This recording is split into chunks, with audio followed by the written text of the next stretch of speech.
My greetings to all the dignitaries. I, Dr. Shivangani Maurya from EC Department, Sage Institute of Research and Technology, Sage University, Indore. First of all, I would like to thank VC sir, Dean sir, HOI sir and HOD ma'am to shown their trust on me for this discovery video. Through this video, I would like to share some important facts about the transistor, which is playing a very important role in this electronic world. So here we start the discovery video.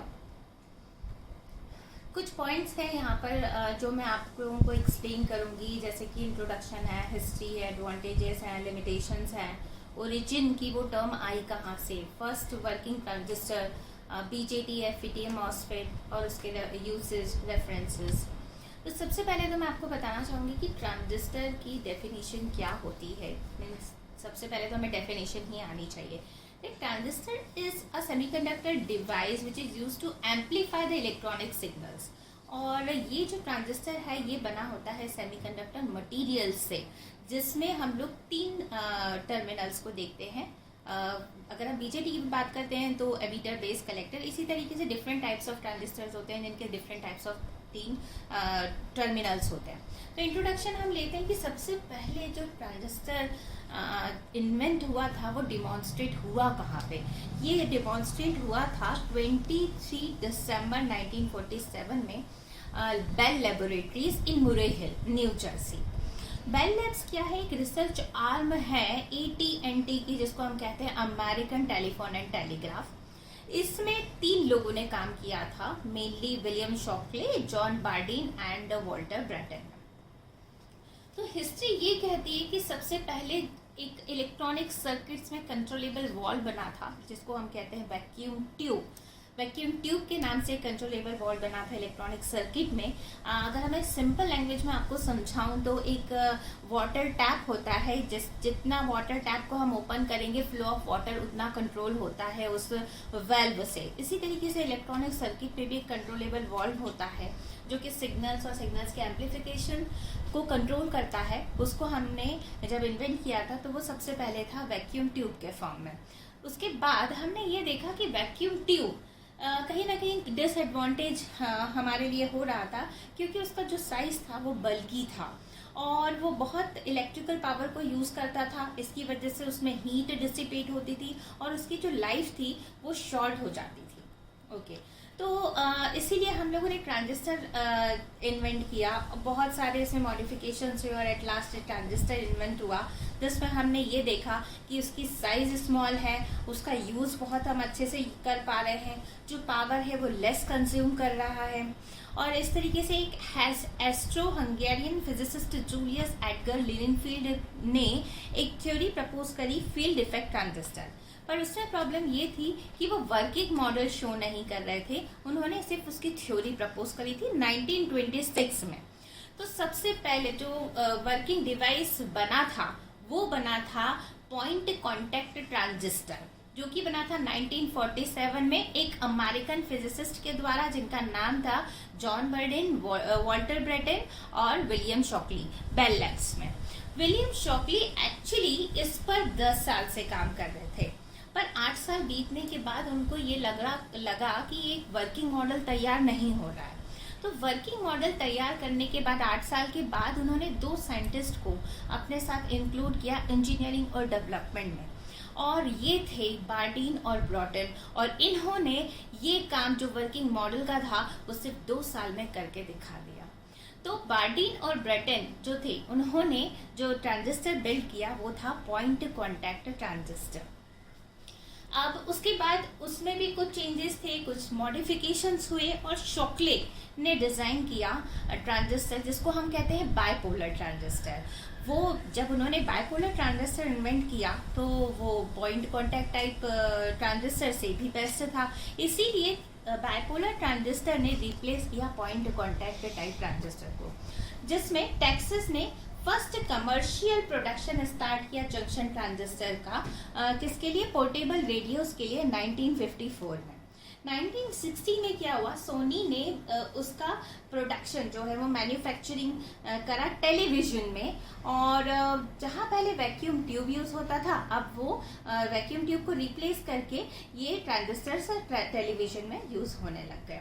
अब इसके कुछ advantages ये आने लग गए कि इसमें cathode हम लोग यूज नहीं कर रहे थे, जिसकी वजह से पावर कंजम्पशन कम हो रहा था, जो डिले है वो एलिमिनेट हो रहा था, प्लस इसमें जो हीट डिसिपेशन था वो कम था, हीट नहीं था, तो उसकी लाइफ भी अच्छी बढ़ रही थी, और जो ट्रांजिस्टर था उसका साइज स्मॉल है, और प्लस क्या होता है कि अगर हम एक सर्किट डिजाइन करते हैं और उसके कंपोनेंट्स और डिवाइस अगर जितने छोटे होते हैं तो हमारा इलेक्ट्रॉनिक सर्किट उतना पोर्टेबल होता है।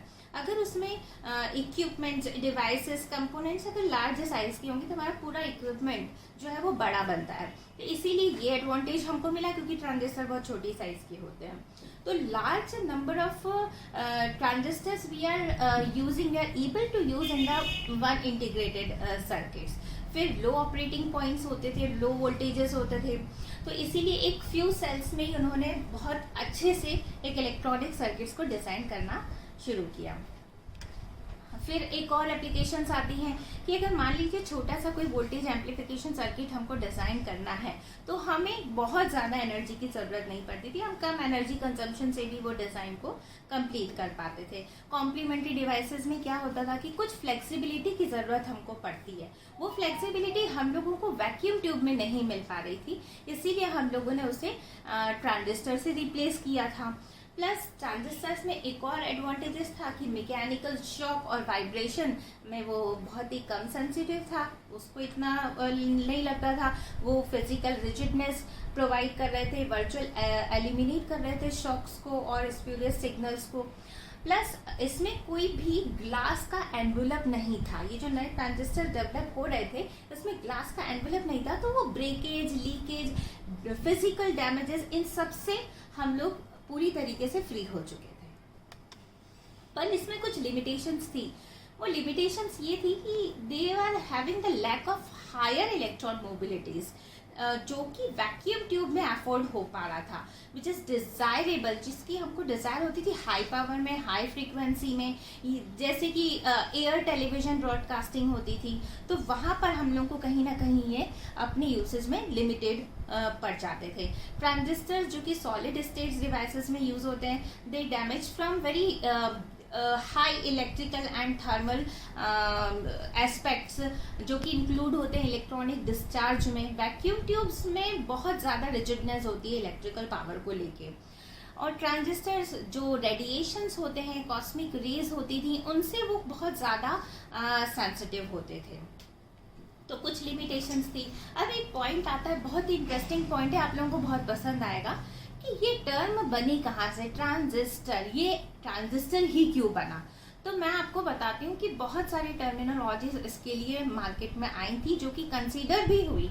मैं आपको उसके कुछ नाम बताती हूँ, जैसे कि सेमीकंडक्टर ट्रायोड आया था, क्योंकि क्या होता था कि बेल टेलीफोन लेबोरेटरीज ये चाहता था कि इसका कोई जेनरिक नेम बने। जेनरिक नेम मतलब कि जिससे वो जनरेट हुआ है, ऐसा। तो सेमीकंडक्टर ट्रायोड यूज हुआ, वो भी कंसीडर किया गया, सरफेस स्टेट ट्रायोड हुआ, वो भी कंसीडर किया गया, और क्रिस्टल ट्रायोड हुआ, सॉलिड ट्रायोड, आयोटेट्रोन, ट्रेट्रॉन, ये सारी चीजें कंसीडर्ड हुई। पर कहीं ना कहीं एक और नाम आया सीन में, जो कि था ट्रांजिस्टर, और ये लाए गए जॉन आर पियर्स से। उन्होंने ये ट्रांजिस्टर में एक कॉन्सेप्ट से ये वर्ड बनाया, दो वर्ड को मिला के, that is transfer of resistor, और we can say transfer of स्टर। तो उन्होंने सफिक्स यूज करा स्टर को, क्योंकि जो स्टर है ये ट्रांस कंडक्टेंस को हम ट्रांसफर मान सकते हैं और बाकी स्टर को हम वेरिस्टर मान सकते हैं, तो इनकी कॉम्बिनेशन से बना ट्रांजिस्टर। अब सबसे पहला जो वर्किंग ट्रांजिस्टर था वो किस तरीके से बना था कि एक ग्लास एनवलप में हम लोगों ने एक गोल्ड फॉइल एक ट्रायंगुलर एज पे ज्वाइन करी थी, और उस फॉइल को हमने रेजर से ट्रायंगुलर साइड के टिप पर रेजर से स्लाइसेस कर दिया था। इससे क्या हो रहा था कि जब वो सरफेस पर क्लोजली स्पेस्ड थे, तो प्लास्टिक जब सरफेस के ऊपर प्रेशराइज था तो एक टर्मिनल से हम वोल्टेज अप्लाई कर रहे थे, उसका रिजल्ट हमने ये देखा कि करंट स्टार्ट हो गया दूसरे टर्मिनल से।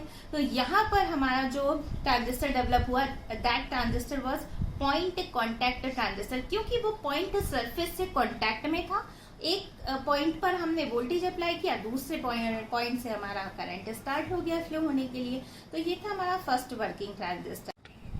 पॉइंट कॉन्टैक्ट ट्रांजिस्टर के बाद जो साइंटिस्ट शॉकले थे, उन्होंने वैसे भी ट्रांजिस्टर पे बहुत स्टडी करी थी, तो उन्होंने फिर कुछ और मॉडिफिकेशंस किए पॉइंट कॉन्टैक्ट ट्रांजिस्टर में, और एक नया टाइप का ट्रांजिस्टर उन्होंने इन्वेंट किया। और उन्होंने ये निकाला कि हम स्ट्रक्चर को सैंडविच करते हैं, और 1960 में उन्होंने बीजेटी तैयार किया।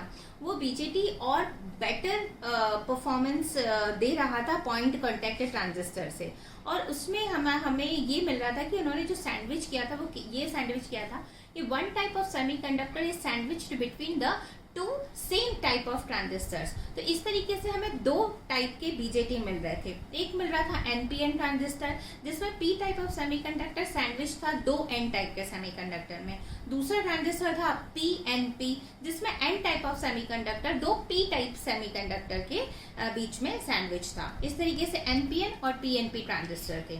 तो सिंबल भी इसी तरीके से है, एक एनपीएन का है एक पीएनपी है। जो इसमें तीन टर्मिनल है, मैंने आपको स्टार्टिंग में बताया था। तो बीजेटी में जो तीन टर्मिनल है वो है एमीटर, बेस, कलेक्टर। एनपीएन हो चाहे पीएनपी हो, जो इसके टर्मिनल्स हैं वो एमीटर, बेस, कलेक्टर होते हैं। डिफरेंस ये होता है कि जो एरो लगा है एमीटर टर्मिनल पे वो शो करता है difference of which type of transistor, either it is NPN transistor और it is PNP transistor, because arrow is showing the direction of the current flowing through the transistor. तो अगर arrow emitter में left hand side पर जो इस तरीके से आपको शो किया है वो है एनपीएन ट्रांजिस्टर, और उसके अलावा है वो पीएनपी ट्रांजिस्टर।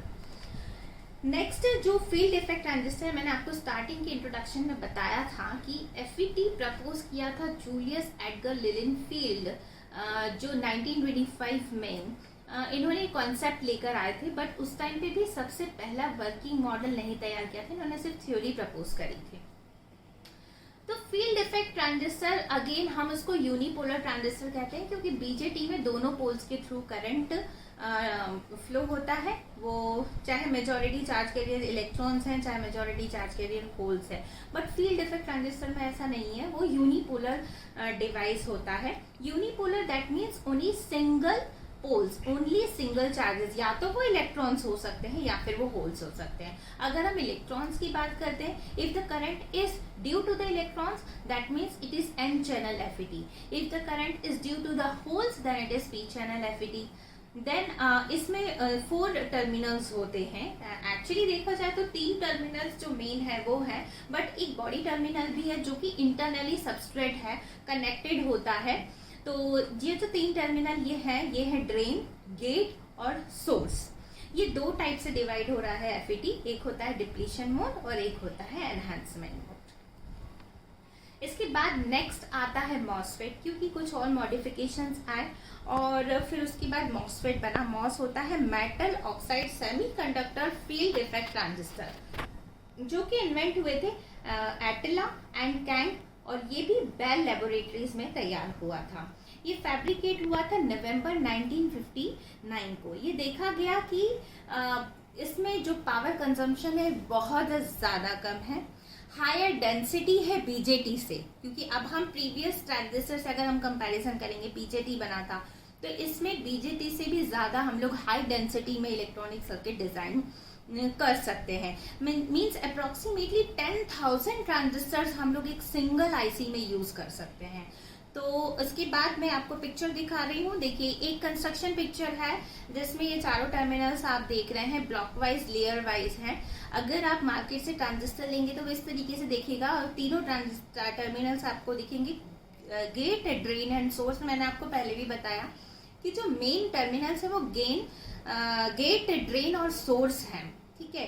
तो देखिए एनहांसमेंट टाइप और डिप्लेशन टाइप्स में यही डिफरेंस होता है कि अगर हम एनहांसमेंट टाइप में देखते हैं तो जो इसका जो टर्मिनल्स हैं वो ब्रेकेज में है, क्योंकि उसमें कुछ लेयर्स होती हैं, और डिप्लीशन टाइप मॉसफेट में स्ट्रेट लाइन में उसका सिंबल्स को रिप्रेजेंट किया जाता है।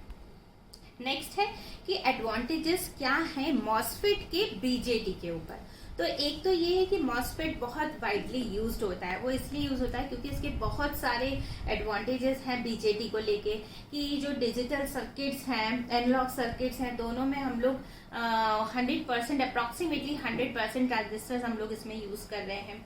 बीजेटी जो पहले था वो 1950s और 60s में ज्यादा यूज होता था, बट जब हम मॉसफेट तैयार हुआ और मॉसफेट में बहुत सारे एडवांटेजेस हुए तो 1970s के टाइम पर मॉसफेट ज्यादा यूज में आने लग गया। बीजेटी जो था वो अप्रोक्सीमेटली एनालॉग सर्किट्स के लिए हम लोग ज्यादा यूज कर रहे थे, एम्पलीफिकेशन के लिए, लीनियरिटी के लिए, जब तक कि मॉसफेट रिप्लेस नहीं हुआ था, क्योंकि मॉसफेट में जो वो रिप्लेस करा था क्योंकि पावर कंजम्पशन उसका काफी कम था 1980s में हम लोग जब देखे तो। फिर डिस्क्रीट मॉसफेट अप्लाई किया गया ट्रांजिस्टर एप्लीकेशंस में, जो कि एनालॉग सर्किट में भी यूज होने लग गया, वोल्टेज रेगुलेटर में, एम्पलीफायर्स में, मोटर ड्राइवर्स में, सभी जगह मॉसफेट फ्लेक्सिबल होने लग गया और अपने एडवांटेजेस उसके सारे हमको सभी सर्किट्स में मिलने लग गए थे। तो ये सारे रेफरेंसेस हैं, ये बहुत सारी चीज़ों के का जो पूरा हिस्ट्री है, ये सारे रेफरेंसेस मैंने यूज़ करके निकाला है। इसमें ये पूरे 11 रेफरेंसेस हैं। Thank you so much for this video, watching this video. Thank you so much.